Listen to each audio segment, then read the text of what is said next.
these guys, we go way back with them, and I don't have to tell you that they're some of the best at what they do, and they're the coolest. So I'm really happy to welcome you. By the way, welcome, guys. And now help me welcome Rise Against.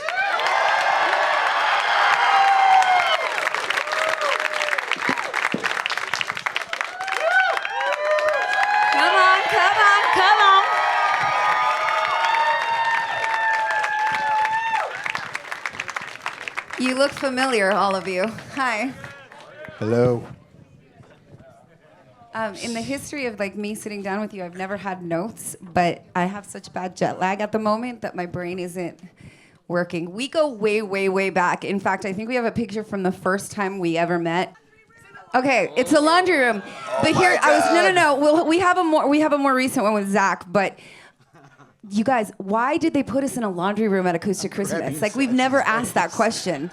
That's where we belonged. But why does it even have a laundry room? I didn't take it personally at the time, but I'm like, what the fuck did they do?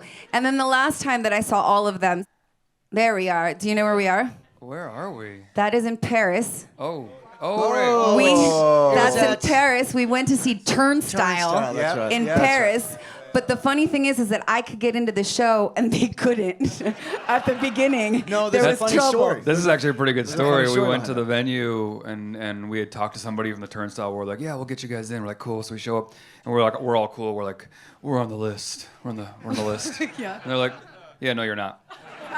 We're like, oh shoot. And so we're like trying to like fight with the guy, and he's he's very Parisian, which is even more than French, and we're fighting with the guy, he's not having it, and then we're making phone calls, and like, we swear you're on the list. Our manager was with us. Our manager was talking to them. It was like, we got inside trying to like figure it out. You're like, what's the deal? And like the band's like about to go on, and finally our manager was there, and he got real like a manager on. He's like, listen, these guys are on the Turnstile list. Yeah. And the guy goes, Turnstile, you're at the Peaches show. I didn't know that. Yes. Oopsie. Oh my God, it was the one next door. Yeah. There were venues like back, they were right next door to each other. We've been fighting to get on a Peaches show. You had actually pointed out, like the crowd that was going into the Peaches show were dressed like it was not a hardcore. You guys didn't look around and think like we might be at the wrong place. We should have read the room a little bit better. But we were in France. I don't know. Maybe they. We're not super smart. No, to be fair, they had just played this. They Hellfest in Germany in the rain. Like so. To be fair, they had jet lag brain. Let's just leave it there. Speaking of big shows, so Warped Tour just did its 30th anniversary. And they were around just a few years before Rise Against. I think you just played your 7th, right? Your 7th Warped Tour? I think maybe that sounds accurate, sort of. Yeah. Who do you think did the freshest research? Me. So I know. We're gonna believe you then. So you have done 7. Okay. What? 7. So what was it like? Was it like an old high school reunion, or what did it feel like to be back, and how was it different? Yeah, I would say it was kind of like, well, you guys go. I mean, we saw some old friends, stage hands, people from catering, people that, worked in the merch world. It was great to see a lot of friends. How was it different? It was because it was a mixture of like a lot of old faces, like Brandon said, and then a lot of just new people. I'd say, what made it different is that we did an acoustic thing in the middle of it, and afterwards a guy walked up to me with a picture of the 4 of us, kind of an old picture like that. Yeah. And it was the 4 of us with this guy holding a baby, and he's like, check out this picture, or like, can you sign it? I was like, yeah, I'd be happy to sign it. And then this guy goes, I'm the baby. Oh my God. And his dad looked like he was 12. I go, and to the point where I said, is that your dad? And by the way, and I said, how old are you? And he goes, I'm 19. And that means his dad still probably looks very young. I was like, I go, how old's your dad? He goes, oh, dude, he's old. He's like 41. Oh, my God. Jesus Christ. There's a girl that came up to me earlier who I've been getting into Rise Against shows since she was this big. Rebecca, yeah. Well, yes. Yep. Anyways, and I was like, she looks familiar. She's saying hi to me. And she's like, I'm 30 now. And I was like, what the fuck? Okay. No, it's just insane. Okay. So I just went, I'm going to drop this. I just went to the Oasis show at Wembley Stadium. And the reason I'm saying it is because I don't know what it was about this particular show, It was very emotional. It was very healing. It was very chaotic. It was all of these things, and nostalgic. And for some reason, nostalgia is very healing at the moment. Have you noticed that there's a trend in like all these nostalgic acts just bringing people together?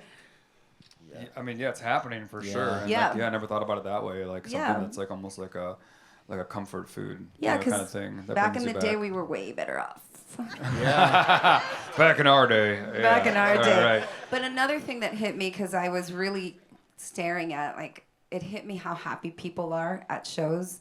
Do you guys, does it ever hit you the immensity of what you do and how people travel to see you because they want to feel good in a room that you're playing? Like, does it ever hit you? Because it hit me at Oasis. I'm like, even as a fan, I take for granted those spaces. And you play so much that maybe sometimes you don't understand what you're able to give to us. It's a big fucking deal. Thank you. Well, you said it. I'll tell you this. It is hard for me to grasp what we do and how it affects people until I look at it through the filter of a fan, because I'm a fan of so many bands, and so I know what my favorite bands do for me. And so when I can finally tell myself, oh, dude, there's somebody out there who feels the way you feel about Fugazi, that's the way they feel about your band. And then it's like, oh, right. Oh, I get that. Yeah. And that's a humbling thing to like sort of absorb. It's a beautiful, magical thing. And we just have to recognize him for a second. Let's recognize some Ozzy Osbourne, because I know he's a fan. I was just about to. Yeah, we need to bring that guy into the room. I streamed the entire Back to the Beginning event. That's what he was telling me. I'm not a sports guy, and it was like my Super Bowl, you know. I started it, and I'll admit I even drove. I had to run errands because I was home, and I would just have it on my phone and just kind of still be looking at it, like, you know. He didn't watch it while he was driving, though, right? Never. Safety first. No, of course Safety not. first. No. But I read an interview with Absolutely Tim where when it was announced that you were like, do we go? Do we buy tickets even if we don't play? were Like, are we backstage. going? We were backstage, and I looked at all three of them, and I was like, we're fucking going. And we didn't. No, We didn't same. Go. We didn't go. But I will to say bed. that many times during that live stream event, I got giddy and teared up, and I went through the whole spectrum of emotions. And I did think about that. I was like, oh, wow, we might do this for somebody else. Arguably, Ozzy was the biggest, like, that guy got away with everything, but also the most kind-hearted, charming man in the world. What do you think it was about Ozzy Osbourne? Because some people don't even know Black Sabbath, they just know him from the Osbournes. What was it about him in particular that people adored? Yeah, you got to answer this. Yeah, That's your It buzz. seems like you're the big fan. We are on a clock, Zach. Just, yeah.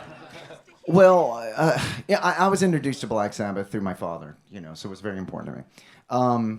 And for him, I believe that he was this iconic figure that also showed people that he was a human being at all times. Yeah. You know, because you did laugh with him. He's hilarious. You know, he was hilarious. Yeah. But then he was Ozzy fucking Osbourne That's as well. right. That's right. You know, he famously was, you know, drunk and slurred his speech and did all this other sort of Snorted things. ants. He wasn't so on a pedestal like everybody else was. That was like, and I think what it, you know, coming from punk rock and things like that, that was just a very much like eschewing the rock star idiom of, you know, you have to be this superhuman to get up here and do this.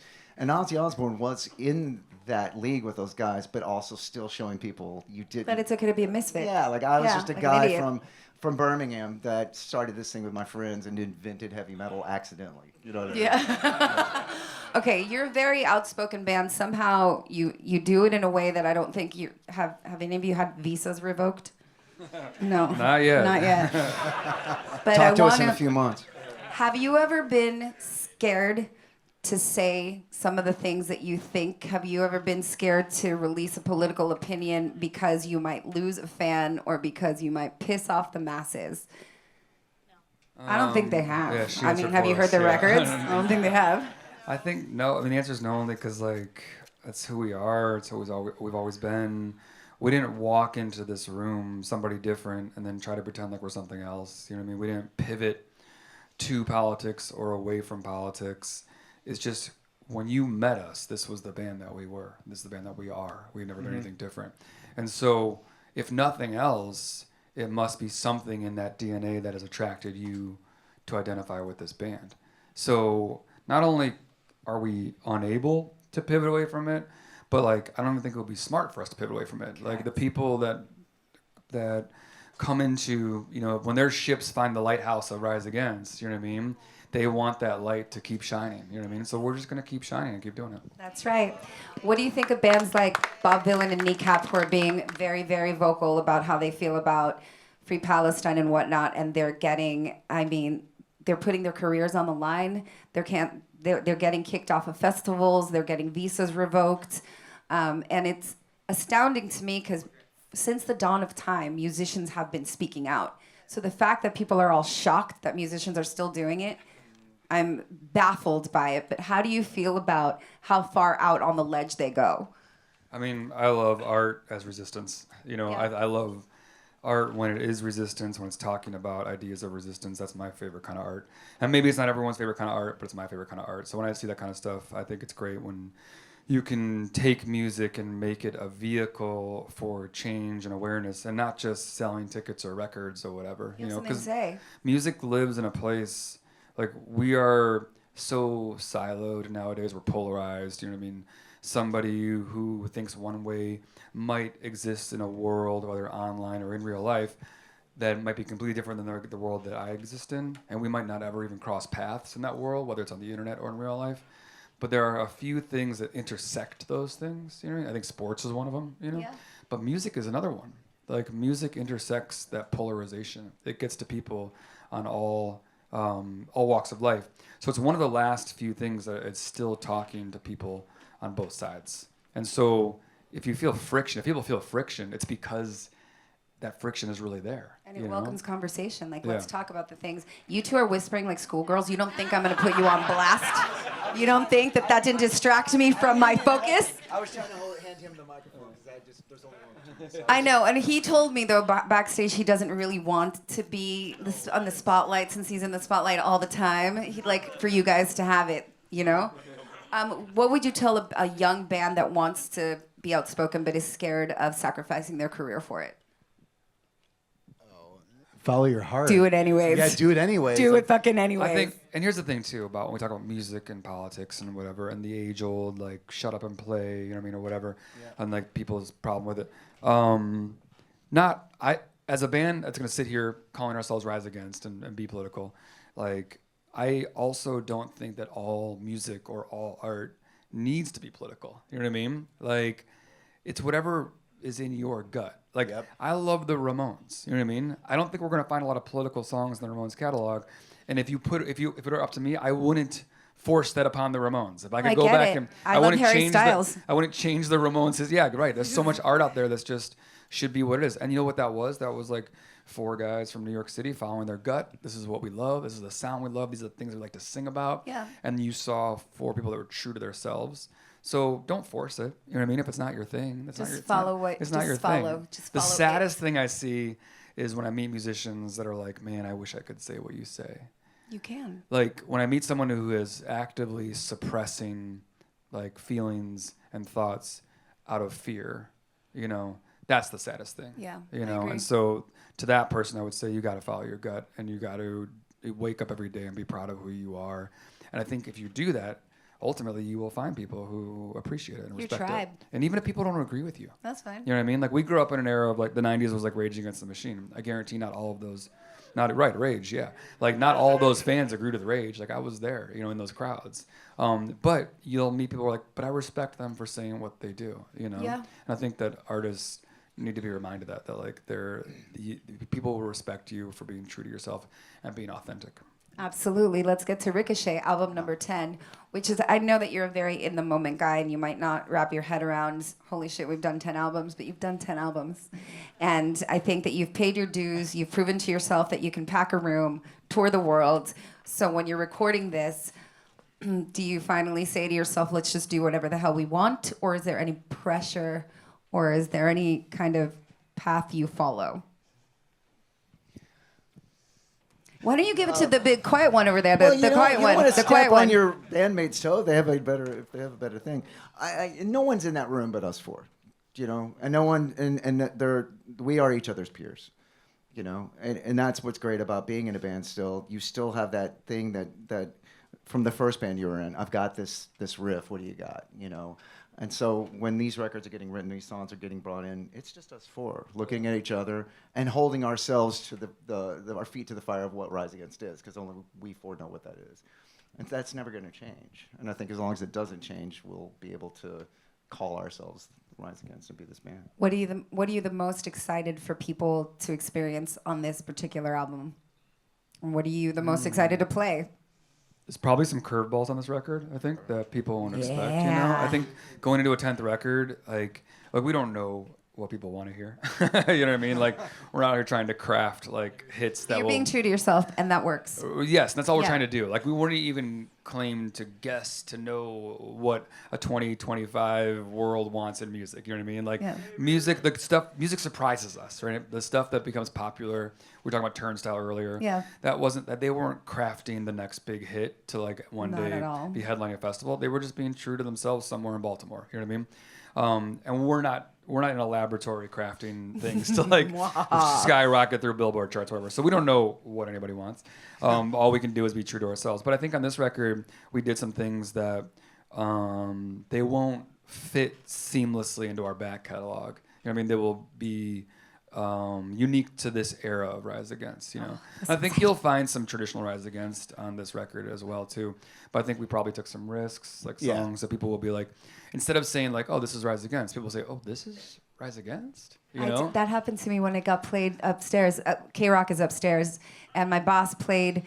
He's like, just listen to this, and he puts it full volume. I'm like, this sounds fun. I know that voice. I'm like, who the fuck is this? This is amazing. It's like Rise Against. And I was like, so surprised, but not surprised, if that makes any sense. Like, yes, that's fucking Rise Against. But so yes, I know what you're talking about. I want you guys to experience it. It comes out next month. How do you stay sane with this crazy schedule and always touring and not knowing what time zone you're on and missing your family? Like, what is the key to sanity? I had a 20-hour travel day. What a big baby I am. They do it all the time, and I'm like, I can't think. But how do you stay sane? I mean, you're assuming that we do stay sane. We've never been sane. That's Nobody so up here true. is claiming sanity. Okay, maybe not sane, but how do you keep from killing each other? How do you keep from saying terrible things to just out loud?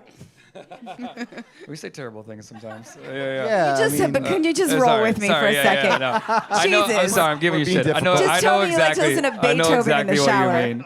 I would say that answer is different for all four of us, Yes. for sure. But Yeah, one of those things absolutely. is no matter what it is in your life that you do your job, there must be something else in your life too.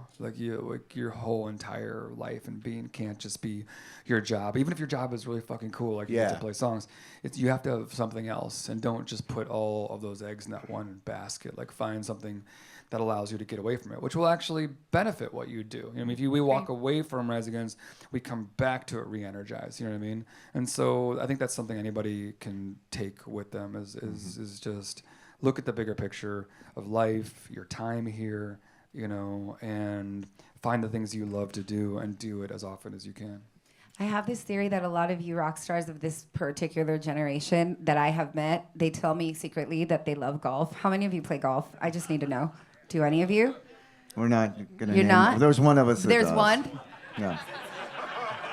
I've never. Is that a sport? It's got a stick and a ball and a hole on the ground, and it's really super slow, and you wear a funny outfit. I've never been as disappointed in him as when he just came with his clubs one can't day. And I believe was you- just I like, This is like birdie, par, par. We've known each other so long, and you're gonna do this Dude. to me. I didn't. I wasn't the one that ratted you out, though. Let's just Men leave of a this. certain age.